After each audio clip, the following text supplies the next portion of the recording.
Good morning, everyone. Welcome to Vitality Speaker Series, a monthly webinar series aimed at financial advisors. My name's Adam Saville, Intermediary Content Editor for Vitality. Usually our Sales Director, Greg Levine, would welcome you all. However, he cannot make it today, and he sends his sincerest apologies. So that leaves you with me, your host for today, to kick off our autumn programme. But before I welcome our very special guest today, who I know will need very little introduction, I'd like to take this opportunity to give you a quick overview of what we have lined up for the rest of the session, or the rest of the season, rather. After today, on the 14th of October, we'll be joined by Dr. Julia Jones, a neuroscience expert and biologist who, during a 12-month experiment on her own brain and body, found a way through introducing small habits and making simple lifestyle changes, she was able to revolutionize her well-being. So in the session, How to Hack Your Brain, we'll find out how she did it while exploring the science behind her project, Smart Wellness. Then, to close our autumn programme on the 11th of November, to coincide with the UN's Global Climate Change Summit, COP26, we're inviting a panel of industry thought leaders to investigate the issue of sustainability and ESG.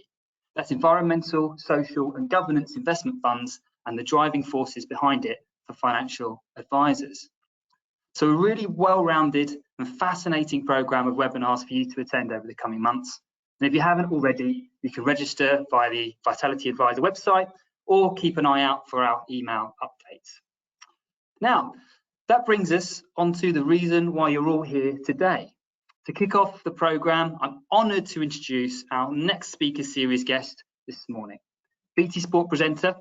You may have even seen him last night for the Champions League, the face of Premier League football, and chart-topping host with Professor Damien Hughes.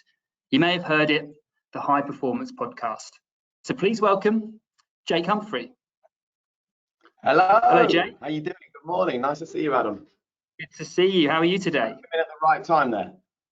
Yeah, you're bang on. I would have always expected you to know how to do this. This for you is kind of your day job, right? Yeah, it is absolutely, but I love it. So all good. Nice to see you. Thanks for inviting me on, by the way. It's an absolute pleasure. Thanks so much for coming. And today we're going to have a really interesting debate. And just to kind of quickly mention what we're going to be talking about for the next hour or so.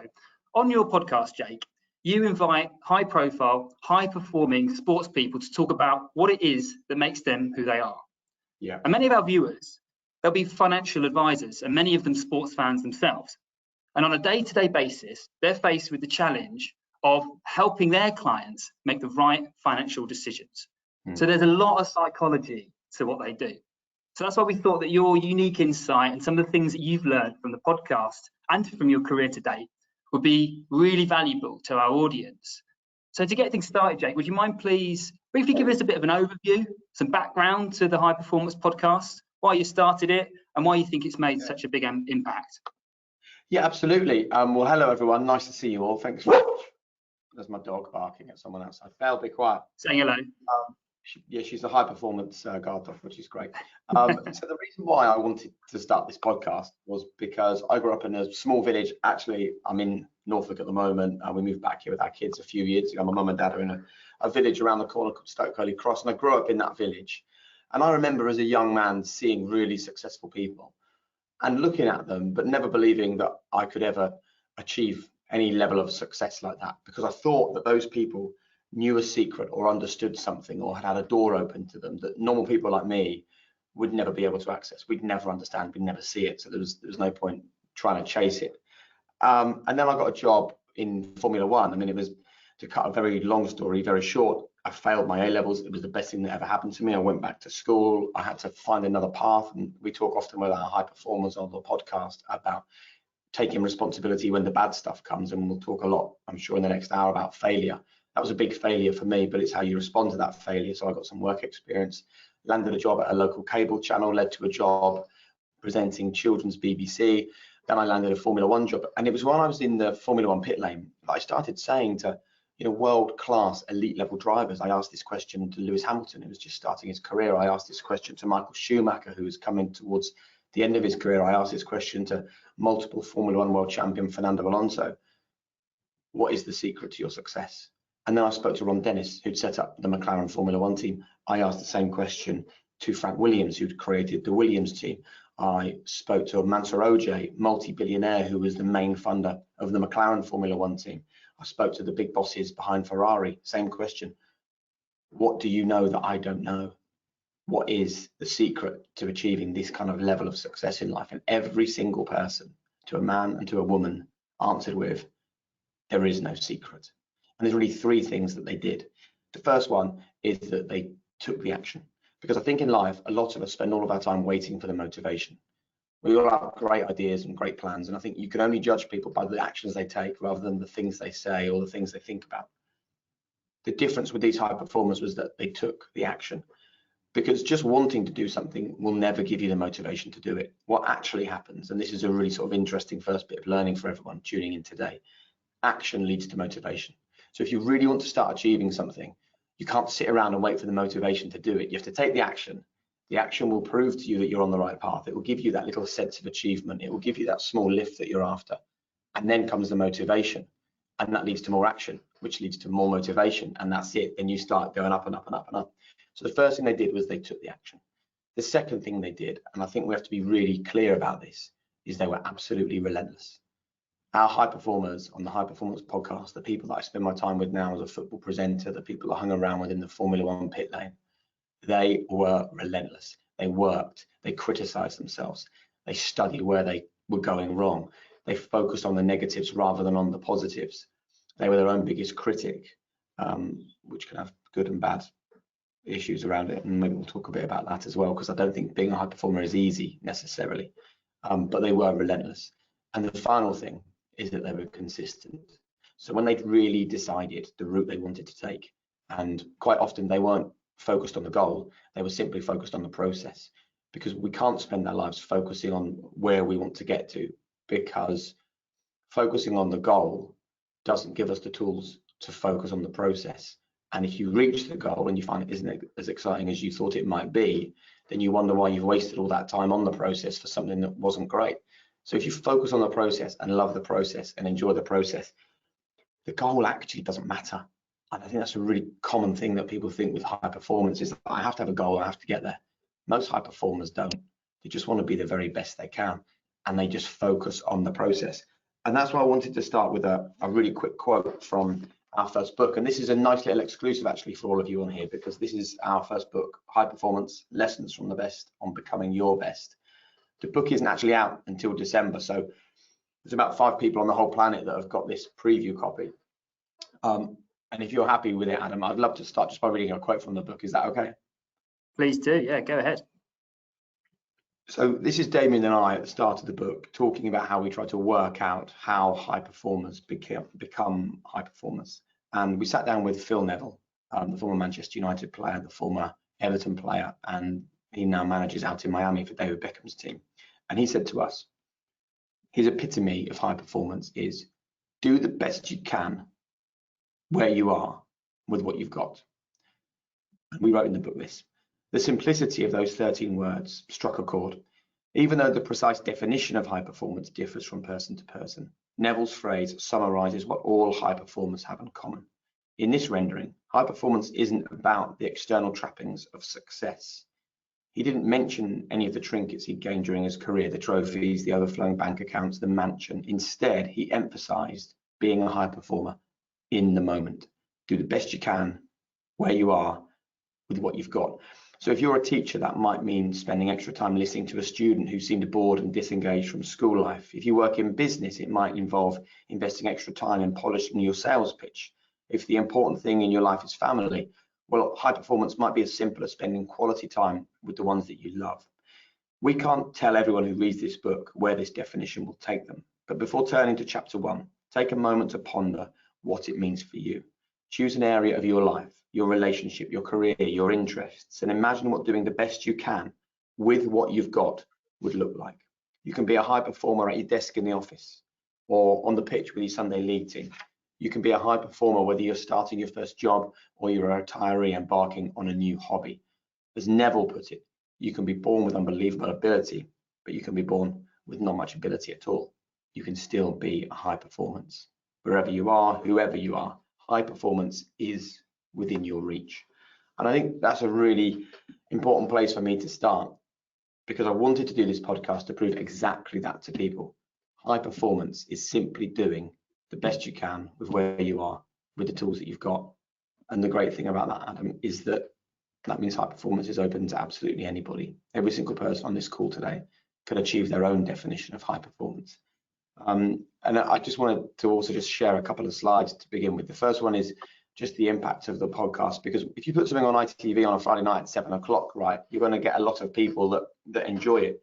When you create a podcast, you have to trust that the content is going to be good enough for people to come to it. So this very quickly just shows you that in the time that we've been running high performance, over 10 million downloads, about 1 million a month, tens of thousands of subscribers on YouTube and fresh followers on Instagram. We were #1 in sport, business, health and well-being, 50 countries, which is lovely because we're going global. We were also named in Apple's best of the year list in 2020. And I think the reason for that kind of success is that everyone can relate to the kinds of things we talk about. So I've shared one quote with you from Phil Neville, and it's one of my favorite 3 quotes actually that in the time that we've been doing high performance, I've really enjoyed. And there's another couple that I want to share with you now. The first one is that excuses remove the learning. So this is Nims Purja, who has done things as an explorer that no one on the planet has ever managed to do before. And that was a really powerful one, because I think that all of us go through life needing to learn, needing to understand the things that are around us. But all too often we blame other people, we blame outside factors. We very rarely take the responsibility on ourselves. Excuses remove the learning, which I love. We'll talk about that later. We'll also talk, I hope, in detail about find your infinite purpose. Susie Ma created Tropic Skincare. She's the only person who came second on The Apprentice that Alan Sugar invested in. And find your infinite purpose is something that she employs with her business. And that can be employed in business, in life, at home, with your friends. Find your infinite purpose. Because the great thing about that is it isn't goal orientated, it's process driven. Because if it was find your purpose, well, what happens when you get there? What then? You found your purpose, so where do you go? Find your infinite purpose, it never ends. So for high performance, it's impacting more people every single day to live the best life they can and get closer to higher performance. So I'd love people just to take a photo of the screen or think further on those. Excuses remove the learning. Find your infinite purpose. Do the best you can with the resources you have in the moment you're in. I love that, Jake. I mean, the really profound thing that I heard when you were speaking there was around the fact that achievement aren't other people's achievements. So it's not about looking over your shoulder at what other people are doing. Judge yourself by who you were yesterday as opposed to who you might be or who someone else is today. And I love that whole concept of we're not.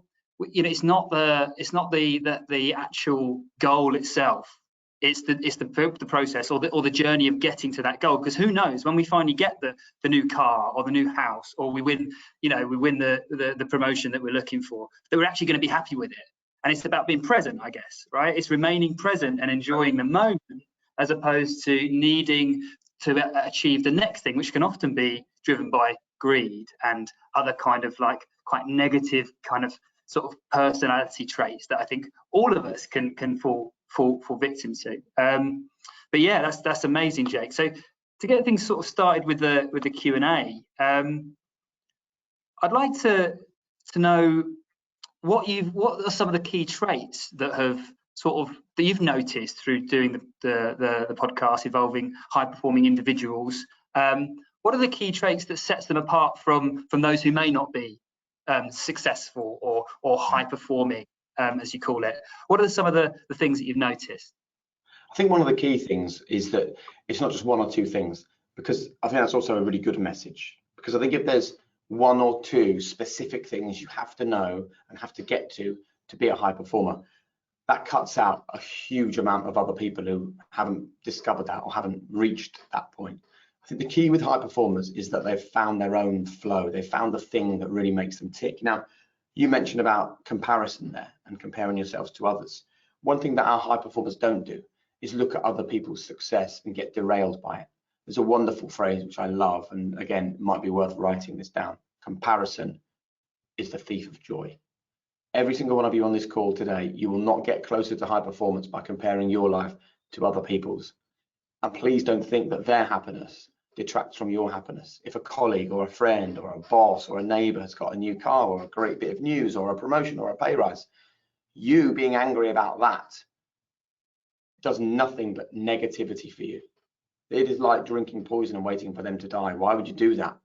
Be happy for them, spread positivity. It just comes straight back to you. So the first thing they do is they don't compare themselves. And that's a very important lesson, I think, in the modern world, because we all spend our time looking at other people's curated version of their lives and comparing it to our real life. So I remember going out for dinner with my family a few months ago, and we had a bad meal. I mean, we've got an 8-year-old and a 6-year-old, and our daughter is challenging. So we were having dinner and she was playing up, and it was stressful. At the end, I just said, look, can we just take a quick family photo? So they all sat around, and I got my phone out, and I was like, and everyone just went, and then we stopped, and I put it in my family. We have a little WhatsApp group of my mum and dad and brothers and sisters, and it was the perfect photo. We were so happy in a lovely restaurant having a nice dinner, and my sister sort of comes back and says, why is your life always so perfect? When we go out for dinner, it's a nightmare. And I was like, do you know what? That is exactly the way we're all living our lives. We're looking at other people, and the fact you can edit your photos before you put them on Instagram means they're automatically not real photographs. And then you sit there knowing all the bad stuff that goes on in your life, only seeing their good stuff and comparing. So the first thing, comparison is the thief of joy. Don't compare yourself to other people. The other one, and this is a kind of a tricky concept to get your head around, but I really want people to understand it, is that high performers have reached the point where they can differentiate between fault and responsibility, and understand that just because something isn't your fault, it doesn't mean it isn't your responsibility. So difficult upbringing isn't your fault, but actually the reality is it's still your responsibility to live a life that is fulfilling and wonderful for you, and trying your best not to hang on to that baggage. Having a partner that one day out of the blue walks out on your relationship probably isn't your fault, but guess what? It's still your responsibility to deal with it. Having a colleague at work who you don't get on with, and they make things difficult, and they don't pull their weight, and they're not a team player, that's not your fault, but it's actually still your responsibility to be able to find a way to operate within that team and be successful. Because if all you do is spend your time going, well, we can't be successful in this team because that person lets the side down, that person's a disappointment, what are you going to achieve? Not very much. It's your responsibility. I remember when I spoke with Rio Ferdinand on the podcast. It was the first episode of the first series, and we spoke to him about what would Sir Alex Ferguson say when new players came into the dressing room, and he wanted to let them know the way that Man United operated to be so successful. And Rio looked at me like, he didn't say anything. And I said, well, how did he know? How did the player know, like, what the Man United level was? He said, well, the players took the responsibility. And he spoke about a player who came in and celebrated a win. And Rio walked up, grabbed him by the scruff of the neck, had him up against the wall, and he said, listen, you're no longer playing at the club you were at before, where you celebrate wins. You're at Manchester United. We celebrate trophies, we celebrate titles, and we don't celebrate until we've won them. And the guys sat down. And he said, from that moment on, that player understood the way we operated at Manchester United. It certainly wasn't Rio's fault that this player came in with a lack of understanding about the Man United way, but he took responsibility to ensure that that person really understood the way that Man United operate. So absolutely, fault versus responsibility. Understand that it's your responsibility. We use the phrase 100% responsibility on high performance. Very important. And the final one is the one that Stephen Gerrard used on the podcast, all in. Being all in. When you decide you're going to do something, giving it your absolute all, because the alternative is getting to the very end of your days and thinking, just wish I'd given that everything. I wonder what I could have achieved. Don't be I wonder what as a person. It doesn't mean you're going to be successful. It doesn't mean you're going to necessarily get to where you want, but it does mean you're going to give yourself the best chance. So go all in. Make sure that you take responsibility and that you don't look for fault or for blame. So there's three things there. So there's don't compare yourself to others, take responsibility, and make sure you're all in. The middle one I find really, really fascinating, because I'm curious to know what your thoughts are, Jake. What's the alternative? Like, what's the opposite of taking responsibility? Is it blaming? Is it resentment? Is it all these things that are basically unhelpful to us and will take away from our opportunity or the likelihood of us performing highly?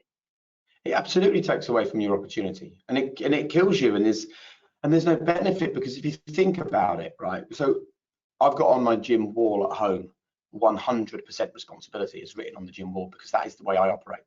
And 100% responsibility is maybe a step further on from fault versus responsibility. It means taking responsibility for 100% of things in your life at all times. So the way to operate in that headspace is just to try it for a couple of days and say, right, for the next 2 days, I am going to take 100% responsibility. If the kids are late leaving the house in the morning, I'm not going to shout at the kids. I'm going to take a look at what I did that wasn't quite right. If I eat some bad food, I'm not going to say, well, I'm tired or I've had a busy week. I'm going to take 100% responsibility for the fact that I made a bad decision. If something happens at work that is really disappointing in my team, and it was a team effort that involved 5 or 6 people, I'm going to be the one to take 100% responsibility and look what I can do better. And I mentioned Nims Purja, the explorer, at the top of the conversation. He told us an amazing story about when he was trying to summit Mount Everest as part of his world record attempt, and he managed to complete his world record, where he summited the world's highest mountains quicker than anyone else has ever managed. One morning he comes out of his tent and it's summit day, and he looks up and it's blue sky and it's the perfect day, and he can see the summit of Everest, and this is going to be so much for him because he's already climbed some of the world's tallest mountains, and if he makes this one, that's it. It's the goal achieved. Hundreds of thousands of pounds of sponsorship riding on his shoulders, a whole team of Sherpas and other climbers around relying on him to be the leader. And he gets himself sorted. He makes sure that he's got his altimeter and that his gear is on right, and he's slept well, and he's eaten, and he's taken 100% responsibility to be in the right place at the right time at that moment. And he goes, right, I just need to get my oxygen. And he looks down, and he's only got 1 oxygen tank outside the tent, where there was 2 the night before when he put his oxygen down. Now he's got a choice here, hasn't he? He can either go, man, all this planning, all this preparation, all this time, someone else has stolen my oxygen, and now this whole thing's going to be a failure. I could try it with 1 tank, but it's not going to happen. That's his first choice. Or there's the 100% responsibility, fault versus responsibility mindset choice, Adam. And it wasn't his fault that someone came along in the night and stole his oxygen, but it's absolutely his responsibility to work out how to solve this problem. Because what's the alternative? You just give up control. And once you give up control, you're in the hands of other people. If you're in the hands of other people and they don't operate to the same level that you operate to, then it's going to be a failure anyway. So what he decided to do was he wrote a story in his head. And in some ways you can look at this and you can think, well, this is a madness. The guy's on Everest. This is his life in the balance. He just wrote a story in his head. The story was someone towards the top of the mountain was in serious trouble. They needed oxygen. Someone was looking to help them. They saw my oxygen and they took that oxygen to save that person's life. So I must be positive and happy that my oxygen has already saved the life of someone else. And it's now my responsibility to get up there and back down on 1 tank of oxygen. He approached it positively. He wasn't a victim. He took responsibility, and he summited Everest with 1 tank of oxygen. And he broke through it and turned it into a positive ultimately. I think there's something when you were speaking through the 3 examples or the 3 characteristics that are required. How much is there a step before that of kind of awareness, self-awareness as well? So, for example, I'm really fascinated by the idea of kind of unconscious behaviour. And there was a time in my life, and I still fall into this trap, where I'm completely unaware of the fact I may be blaming or falling into victimhood or feeling resentment. And the thing that is so important for me to solve that is awareness of what I'm actually feeling. So how many of the high-performing individuals you've come across, in order to achieve those 3 characteristics, have to start with, or not necessarily start, but at some point become aware of what they're feeling? Every single one. Every single one of them. It doesn't start with the behavior. It doesn't start with the outside team. It starts in here. And let me just refer to the book and show you a diagram really early on in the book. This is page 12. Hopefully my camera can cope with this. Right? Can you see that, Adam? I can just about see that. Well, I can't quite. If you could read the words out, your mindset, behavior, team. In the middle Yeah, here, mindset, behavior, and teams. Now, the reason why those ones are so important, and again, I can read this to you. These are 3 concentric circles. They each fit neatly inside the other one for a reason, and the order is also deliberate, Adam. So high performance begins in the mind. Before you can behave like a high achiever, you have to think like one. Then comes behavior, in which you turn your newfound psychological state into concrete actions. Then, through that behavior, you can pass a culture of high performance onto your wider team, which helps both you and them. High performance ripples outwards from our minds to our actions to our teams. And the reason why that is a really good lesson, and why everyone listening to this should be really positive about that, is that if there's one thing that you are in charge of, it's your mind. You're not necessarily in charge of your teams. In fact, you're probably almost certainly not in charge of the behaviors other people employ around you, but you are absolutely in charge of your own mind. So it starts there, and it starts with a decision to chase down high performance. And if people are thinking, yeah, but I still don't really understand, like for me, like what does high performance look like for me? I just refer you back to the beginning. It just involves sort of making the next right decision, really. You know, doing the best you can with the tools available to you in the space that you're in right now. And then what you need to do is you need to hold yourself accountable. And almost all of our high performers, when we speak to them about the things they employ each day to make sure that they're on the right track, and this is, again, it takes about 5 minutes. They come to the end of the day and they lay in bed or they sit on the sofa with a cup of tea or whatever, and they think, right, where was I not great today? Where did I fail today? And I do it, and I can do it for yesterday. I know that I was a bit late getting in the car before I went to work. I'm frustrated that I knew on Tuesday when I left the studio that my shoes needed a bit of a polish, and stupidly forgot to take the polish with me, but that is my entire responsibility. It's nobody else's fault. But then when we were on air yesterday, 3 or 4 things went wrong, which were really annoying and frustrating, because it's a big Champions League night with a couple of million viewers. And as soon as we went on air, and I'm talking to Rio Ferdinand and Michael Owen and Peter Crouch, I've got the director in my ear telling me that the next 2 items we've planned are a nightmare and things have gone wrong technically and we can't do what we wanted to do. Now, there's no point me sitting there going, oh, that's so frustrating. We had some great content prepared. I had to take responsibility for that and deal with it, and not look for blame or to apportion that onto somebody else. I had to take that on myself. So I did it last night. I sat in bed and I went through my day, and I think it's a really powerful tool, and it's a good place for people to start. Just almost before you start focusing on what high performance means to you and where to get to, just get used to assessing how your day has gone. Look, here, let me ask you a question really quickly, Adam. Who is the person you speak to the most in any given day, would you say? My girlfriend. Okay, and after your girlfriend? My colleagues, some of my colleagues at work, yeah. 1 or 2 of my colleagues I work closely with, yeah. And the third? Yeah, on a working week. Or my dad's, I guess, or my sister's, family. So the answer is none of them, because the person you speak to often is you, and that's where all really has to start. So when you get to the end of the day, just get used to talking to yourself. And I think it's very important to say that life is always standing by to give you a slap across the face. It's already tricky enough as it is. You can't control what happens to you. Absolutely. Jay, he used the phrase that we have a choice ultimately. You know, it's our reaction that's important, and we talked a little bit about its awareness of that choice that allows us to unlock. In my experience, and I can only talk from my own experience, it was almost a change in perspective that allowed me in life, a radical change in perspective in life at a certain juncture that allowed me to see things differently. I put that down to, and it wasn't getting the job I always wanted. It wasn't, paying off all of my debt. You know, it wasn't something positive. It was the experience of something negative. It was bereavement, or it was grief around not just, for example, my mum passing away, for example. It was actually grieving other things, lifestyle, like change is something that we grieve. But it was the negative stuff in that actually I gained more from. You know, it's almost like that was my treasure. You know, the kind of the stuff that was tough.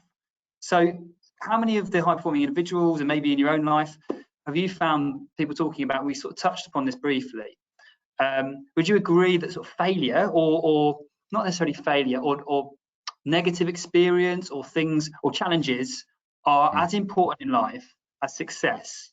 And if so, why is that? I would say that the negative stuff is more important than success, because the negative stuff is really where the lessons lie. It's really where the growth sits, but it only sits there if you understand what it is and you make use of it. And I think that part of the thing here is that we have to reframe our thinking when it comes to failure. And let me give you a really brief story before we get going. When I first started presenting Formula One for the BBC, I remember our first ever production meeting after qualifying in Australia in 2009. We all came in on the Sunday morning for race day. It was a big day. It was new coverage on the BBC, and we had myself and Eddie Jordan and David Coulthard, Martin Brundle, and Mark Wilkin was the program editor. And he sat around and he started to tell everyone about all the great things that had happened the previous day. I think his idea was to lift the team up and give them a bit of a boost. And we see it a lot with management. You know, they love to get the team together and go, guys, everything's great, vitality's flying, you're all doing a brilliant job, we're so proud of you, you're part of a great team, we're moving in the right direction. Well, that's great. Thanks for telling me nothing at all, because we know all of that stuff. What we need is the other stuff. And that's exactly what happened in this meeting. So Mark, our program editor, started going, great work yesterday, commentary was good. And David Coulthard just went, whoa, stop. He said, sorry, I don't understand why we're wasting our time with this meeting. And Mark said, we're not wasting our time, David. And he said, listen, I've just come straight out of a Formula One car. I was racing last season. I've done 20 years as a Formula One driver. No one's raced at McLaren longer than me. I've won 13 Grand Prix. I know talking about the stuff that was good is going to teach us nothing. Can we please have a conversation about the stuff that's bad? Because that's where the growth is. So let's reframe it then as bad, because it isn't bad. Let's call it a different name other than failure, because it isn't really failure. Like when we talk about a footballer and we say, Kai works so hard on the training pitch, like we think that's a positive, right? What's he doing on the training pitch? Well, he's failing, isn't he?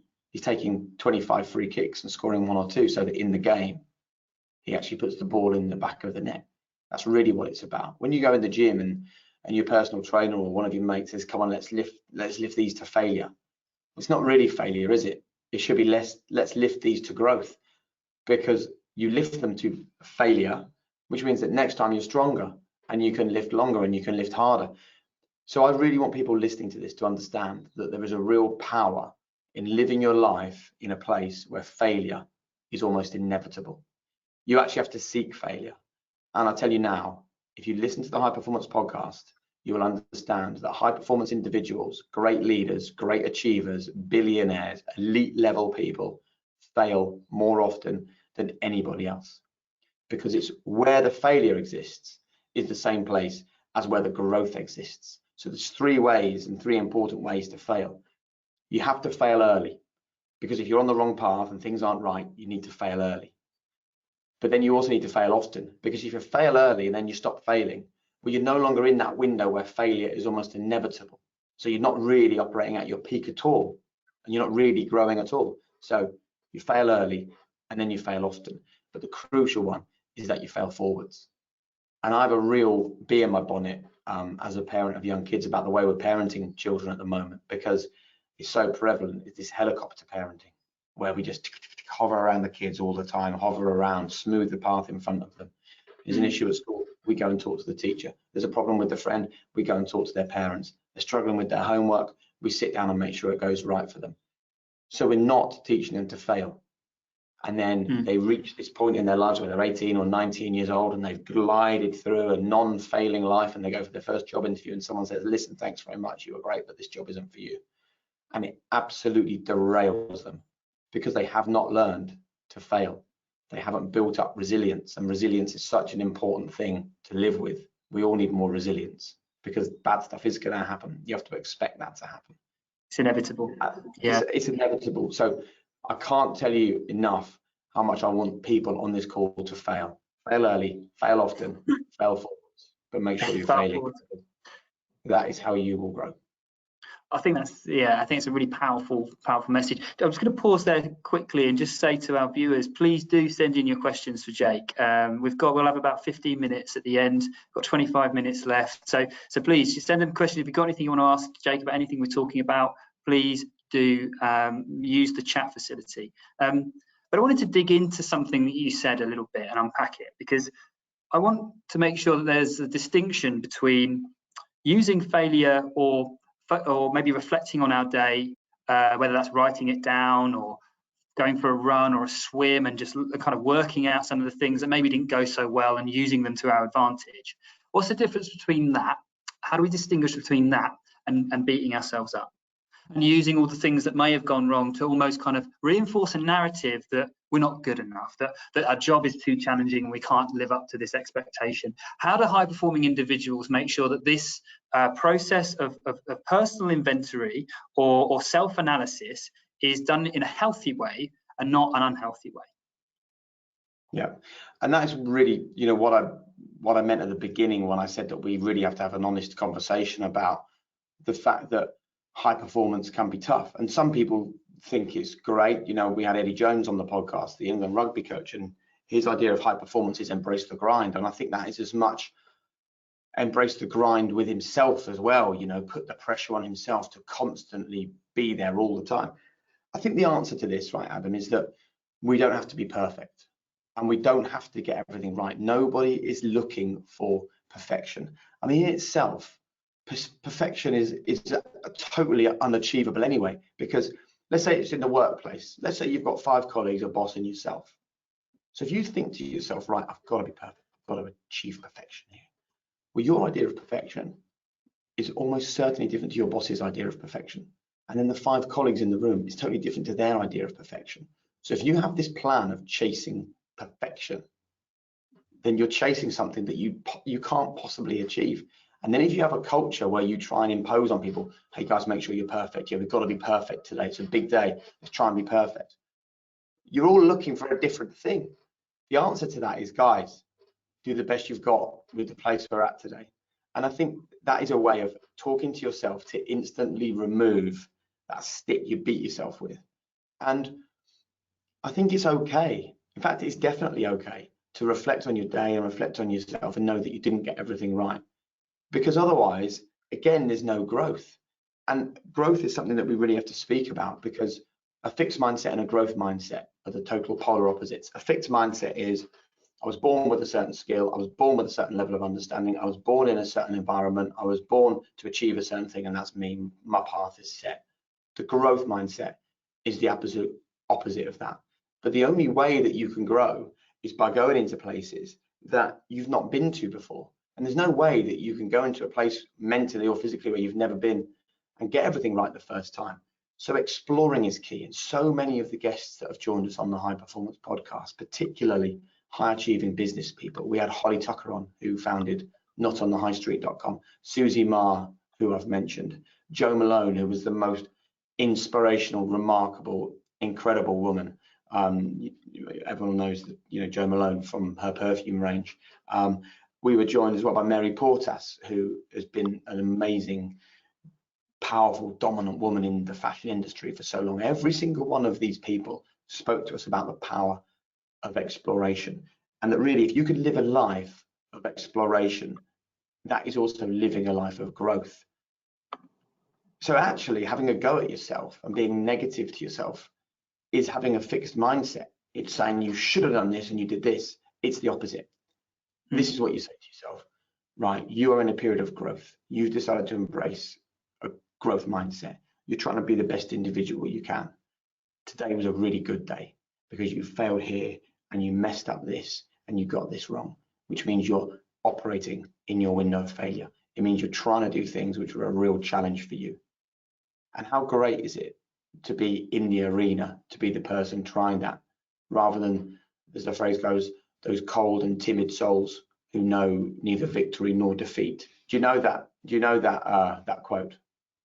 No, I've not heard that one. Oh, it's wonderful. Do you mind if I just read a bit of it to you? Please go for it. I'm just getting it up on here. So when I started in Formula One, I used to get a lot of criticism. because obviously I was a children's TV presenter who had ended up in a position that a lot of people think a children's TV presenter shouldn't be in.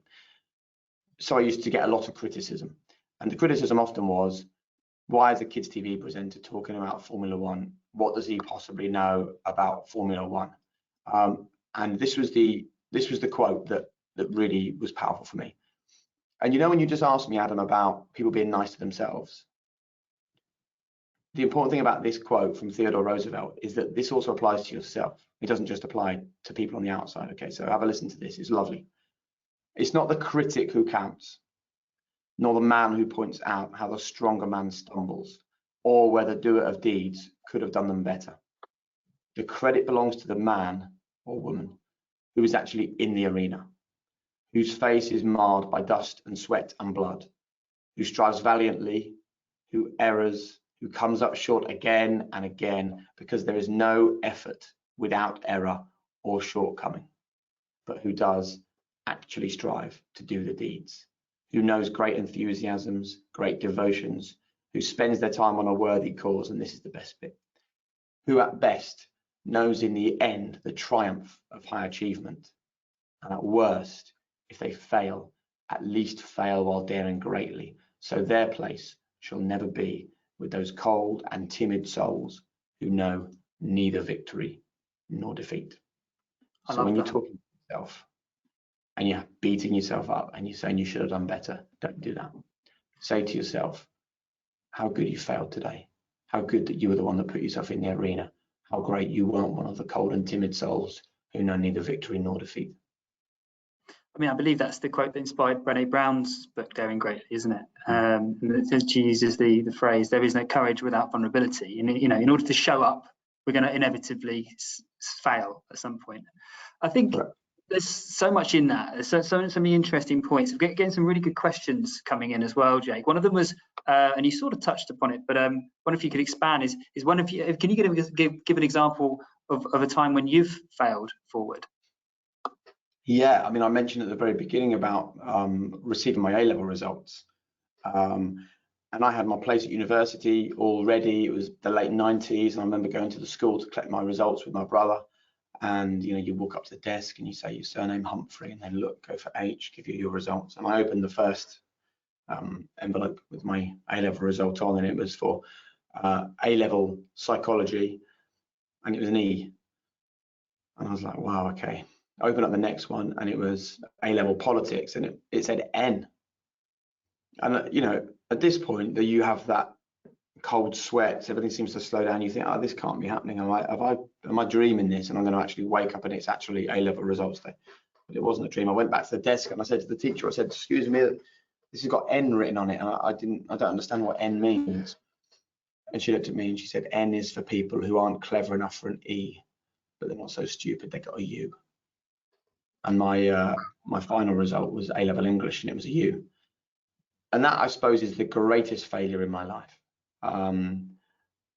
But what it also led to was the greatest opportunity, and that was probably a really good bit of learning for me at a relatively young age. You know, being in my late teens, I went back to school, which was difficult because my mum was head of year at the school, so you can imagine what the dynamic was like in the house at that time. I went back to school, and it was on the day that I went back that there was a local TV channel who were looking for politics students to help out and come and talk about politics. Now, I guess I had two opportunities there. I had the opportunity to go, they want people to go and talk about politics on a TV show. Well, I've just got an N for A-level politics. Well, they're not going to want me on there. Or I can think to myself, well, all my mates have gone off around the world having gap years, or they've gone to uni, and I'm getting, you know, letters sent home telling me what a great time they're having, and I'm still living with my parents and redoing my A-levels. So why don't I see this as an opportunity and go and embrace it? And that's exactly what I did. I went down there, I explained my situation, I was really honest with them, and they said, come and do some work experience. And then a very similar thing happened a few years later. I was working at Children's BBC. And you might think, great, you know, you've made it at that point, but not for me. I wanted to work in sport. I wanted to be the new Des Lynam. So I went to meet the head of talent for BBC Sport, and I told my story. I tried to have a laugh about my A-levels. I told her I'd only played one game for the school football team and I had no sporting abilities. And she looked at me and she said, we don't employ people like you. And so I had to find another way to do it. And so I spoke to the head of sport and I said, look, I've been told you don't employ people like me, but I really want to prove you wrong. And so can you just give me an opportunity? And they gave me an ISDN kit, and I got paid £50 on a Saturday to go to 2nd and 3rd division football matches and do 15-second reports, which led to an opportunity, which led to Match of the Day, which led to Formula One, which led to BT Sport. And I continue to fail every single day. I messed my words up on air last night. I had a conversation with my daughter that I didn't quite get right about school. I was tired this morning because I've had 3 hours sleep the last 2 nights, and I snapped at my wife. You know, I take full responsibility for all of those things because that's the only way forwards. But listen, there are big and small failures, and I'm living with them every single day as everyone else is. And those mistakes are what make us human at the end of the day. And anyone who thinks that they can't make mistakes, it obviously doesn't fall into the bracket that we all fall into, and that's a human one. Some really interesting questions about reframing negativity as growth, changing our mindset, some great feedback. And one of the things I wanted to ask you today, because I know, as I've mentioned, we've got lots of financial advisors on the call. And by reframing misfortune, for example, which we might, another way to sort of phrase it, a lot of the financial advisors on this call will be encouraging their clients to plan for the future, to plan to fail. Ultimately, we're all, vulnerable to serious illnesses, right? We're all going to die one day, but the majority of people out there don't want to think about that. It's not something they want to have a conversation about. So they might not want to take out a life insurance policy. They might want to take out a health insurance policy because we have this misconception, this optimism bias that it's not going to happen to me. I'm in my 30s. I don't have to worry about when I'm in my 60s or 70s and sort out my social care, that kind of thing, right? What have you seen in your sort of conversations with high-performing individuals when it comes to preparing to fail? And then could you give any advice maybe, or could you share any knowledge around that might help financial advisors help their clients to see that actually they need to think about the worst case scenario in order to build for the future, so that so it's better? Yeah, absolutely. I mean, I would say to your financial advisors to tell their clients that they're buying freedom, and they're buying peace of mind, and they're buying a small bit of happiness. I mean, and at the time it doesn't feel like it when you're saying it's going to cost you X amount of pounds a month for you to insure your life. You think, well, what the horror? And I remember having that same conversation with my IFA. I looked at my wife and I thought, this is horrendous. Literally, we're in our 20s and we're talking about dying. But actually, now I'm in my 40s, and as you get a bit older, you get various little ailments or complaints or pains, and you think, oh, what could that be? The first thing you think is, well, I'm so glad I got that life insurance. And our high performance individuals have all learned about the power of a plan B. And I remember talking to Paul McGinley, Ryder Cup captain, played in the Ryder Cup, and he was asked to go over to America, and he was asked to go and work with a load of young golfers. And he had a mindset before he went there that to be successful at golf, you have to be 100% dedicated, 24 hours a day, 7 days a week to playing golf. And he met this lecturer, and the lecturer said, so we just need to speak to all of the players, and we need to decide what course we're going to put them on.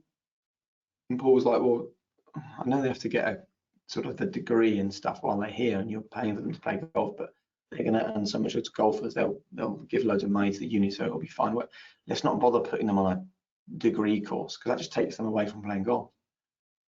And this lecturer said to Paul McGinley, he said, listen, we are packing them a parachute, and by packing them a parachute, we'll give them freedom, and by giving them freedom, we will give them freedom to go and play golf better than they can play golf now. Because if you imagine you're a 21-year-old golfer and you're standing on the green and you want to have a professional career and a university is backing you to get there, every single time you drive off the fairway, every single time you set up at the tee, every single time you putt on the green, you're thinking, don't want to mess this up because I've got no alternative here. I'm just going to be a golfer and these guys are relying on me. As soon as you start putting them through a course of whatever it might be, they have a small voice in the back of their head saying, hey, you know what? If you mess this up, it's kind of cool because you're doing a course, you're doing a degree, you've got another alternative career lined up, so that'll be fine. And it's exactly the same conversation with the customers. It's like, you know what, you do this and there's your parachute packed. You then don't need to think about it again. You can have that freedom to go and live your life and do whatever you like, knowing that your wife and your children and your family are taken care of.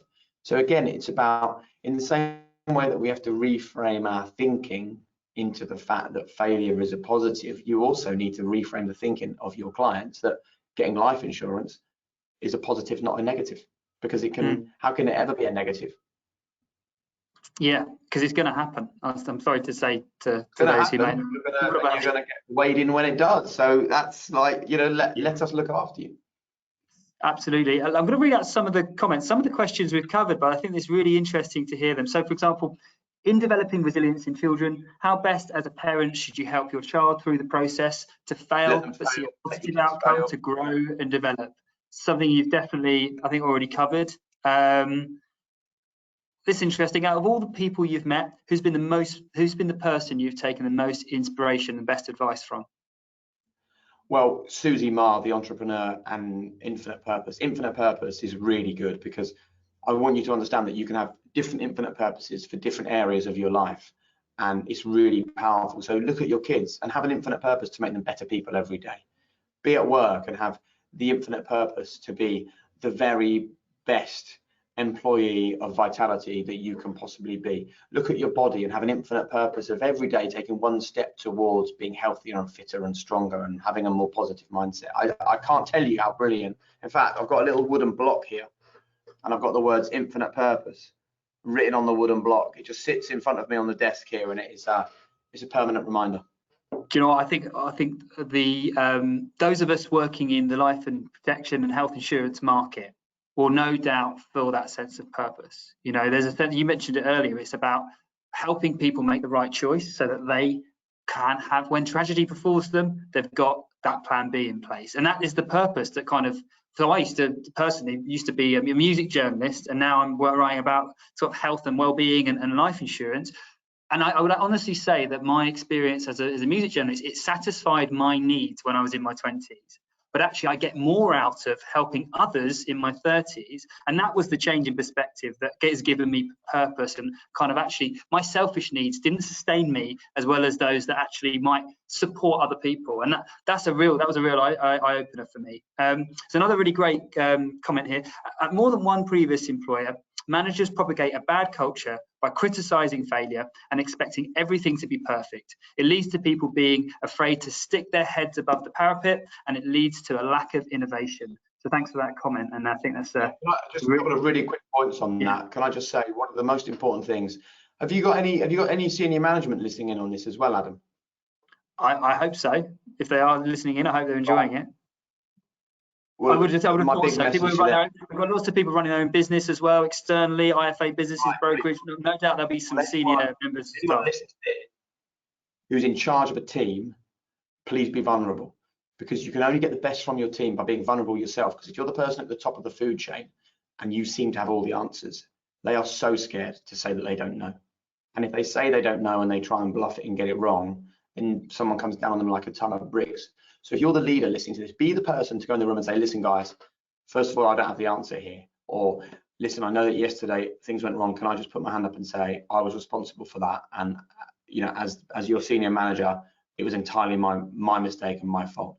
Having that vulnerability and having a vulnerable workplace where people can really be honest about the things that they're struggling with and they don't know the answers to, leads to a far, far healthier place to be. And if you're not the senior manager, if you're the person who is one team member and you have a manager who is constantly telling you about the things you've done wrong, politely pull them aside and just explain to them that criticism is telling us what we've done wrong. Encouragement is telling us the things that we need to do right. You're still giving us the same information, but the way you're giving us the information totally changes. Please don't sit there and say to me, why didn't you do this? Sit there and say to me, next time just make sure you do that. It's much healthier. Same message. I heard a really great quote recently about kindness. Kindness is where you lend someone strength as opposed to basically focusing on their weakness. And I think that's kind of what you're saying there, isn't it? Kindness doesn't always have to be pleasant and polite and what you want to hear. Kindness can sometimes be what you don't want to hear, but the way it's about what you say. It's sort of about what you say. It's how you say it often as well. Is kind of where the kindness thing is, especially in the workplace. We'll have a lot of employee benefits specialists listening to this who are helping employers support their employees and organizational culture. You've talked about vulnerability in the workplace. You've talked about also kind of making sure that people are given the space they need to learn from their mistakes and therefore grow. And I think these things are things that can be applied to our day-to-day jobs, to our relationships. All of this stuff, Jake, has been, I hope that the viewers agree, has been incredibly eye-opening and great to hear. Another question's come in, and I like this one, is how would you deal with someone that you are frustrated with at work? So how would you deal with your resentment towards someone at work? What would be your sort of tips to kind of overcoming that and turning that maybe into a way that's something that's healthy as opposed to unhealthy? Well, the first thing that you would do, particularly you mentioned the word resentment there, if you're frustrated with a work colleague, please remember that being frustrated and being angry with them and resenting them, and I'll use the phrase again, is like drinking poison yourself and waiting for the other person to die. It's totally the wrong approach to have, for you to harbour the anger because of something that they're doing wrong. And this, again, I'm afraid to say, it comes back to the nub of all the things we've spoken about today. It comes back to 100% responsibility. It comes back to fault versus responsibility. And I have a little set to quite often with my wife in the car about this sort of thing, because if someone bibs the horn or gets angry when we're in the car and she gets really affected, she's like, I didn't even do anything wrong, I did a lot. And I say to her, listen, don't let that person affect the way you feel. And then she says, what? So they can do what they like and they can be rude, and I shouldn't react badly to the fact they were rude to me, or bib the horn, or that person in the supermarket asked me to get out of the way. And I say, well, yeah, because that person being rude to you is bad enough. You then harboring the annoyance and the frustration and the anger about the way they acted does nothing to them, because they've gone off, they've driven off, they've walked off around the corner, they don't care. This is now just damaging you. So I think with a work colleague, just remember, once again, you are 100% responsible, not just for the way you act, but for the way you feel and the way you feel towards them. So just reframe it and know that having that anger, having that annoyance, having that frustration, having that resentment is doing no good for anybody. Try and find something positive to focus on and take 100% responsibility to speak to them and help them, and you'll grow together. We've gone full circle back round to that sort of all in, take responsibility. And I suppose there's also that awareness piece too. So I use the example often where if I hold the door open for someone and they don't say thank you, and I come away from that saying, oh, didn't even say thank you. So I have to stop and become aware of the fact that, what was my motive there? Was my motive to open the door to receive a thank you, or was it just because I wanted to do something for someone else? And why would I want to kind of be offended by someone else because they bumped into me on the tube, or they stepped onto the underground when I was meant, and I carried that with me for the rest of the day as a little kind of mini sort of gripe. It's a good one. That reminds me of a really good Bill Bullard quote that Professor Damien Hughes, my co-host on the High Performance podcast, really loves, which is that opinion is the lowest form of human knowledge. It requires no accountability, no understanding. So what you're doing there, you're having an opinion of that person because they didn't say thank you. The highest form of knowledge is empathy, for it requires us to suspend our egos and live in another world. It requires a purpose larger than ourselves. So when that happens, look at that person and think, I feel sorry for you, because maybe you were brought up in an environment where no one taught you to have manners or respect for other people. Maybe you've just taken a phone call with some really bad news. Maybe you're suffering with a mental health episode and you're really feeling in a bad place at the moment. So instead of thinking, just think, what a shame. I might just go and check that person's okay. I might take 100% responsibility for that person's happiness. And it benefits ourselves. I think that's a brilliant place to end it, Jake. Thanks so much for joining us. We've got a quote here from Jamie Monk, who's one of our Vitality coach on the Vitality coach team. He said, I've sat here in growth the whole time. Unreal. Both of you, thanks so much. Thank you, Jamie. And Jake, yeah, so that leaves us with just a quick kind of thank you from us at Vitality, and on behalf of the viewers, I hope you've all enjoyed hearing Jake's story, hearing about why he set up the High Performance podcast and some of the things he's learned along the way. So yeah, really appreciate it. My absolute pleasure. Adam, thank you very much indeed. I'll just leave you with one real quick one. I've seen a question about how do you measure success. The one final message I want to give you is you measure success with happiness. When I first started the High Performance podcast, I thought it was about striving and struggling and battling and scrapping and clawing for that inch, as they say, in any given Sunday. I now realize that it's only doing those things if those things make you happy. So please don't listen to this conversation and then go chasing high performance at the expense of your happiness. chase high performance, live a high performance life if it makes you happy, because happiness is number one above all things, as long as it's not happiness that makes other people unhappy. Keep that in mind as well. But it's been an absolute pleasure. I wish you all the very best for the rest of the year. Thanks a lot, Adam. Thanks, Jake. And I think this is where, if we're in person, a big round of applause. Thank you very much. Thanks for joining us. See you next time.